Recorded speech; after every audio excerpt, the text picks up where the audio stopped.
হঠাৎ মানুষ বাথরুমে স্ট্রোক করে মারা যাওয়ার 4টি বড় কারণ। 1. রক্তচাপ হঠাৎ বেড়ে যাওয়া।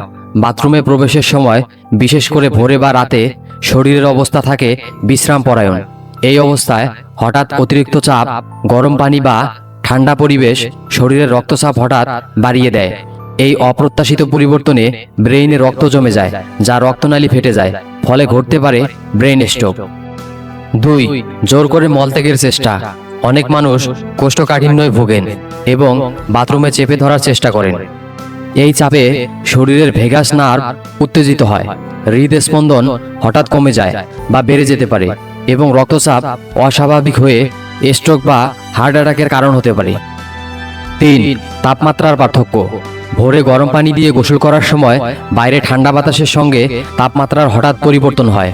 এতে শরীরের স্নায়ু ও রক্তনালীর প্রতিক্রিয়া দ্রুত ঘটে, হৃদস্পন্দন ও রক্তচাপ হঠাৎ রিয়্যাক্ট করে, যা দুর্বল হৃদযন্ত্রের জন্য ভয়ানক হতে পারে।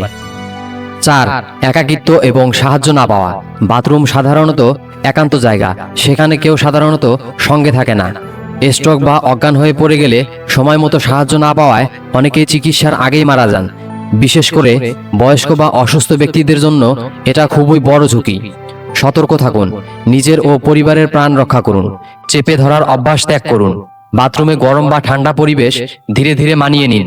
ভোরে বা রাতে গোসল করলে সাবধান থাকুন। বয়স্ক বা অসুস্থদের জন্য বাথরুম ব্যবহারে নজর দিন।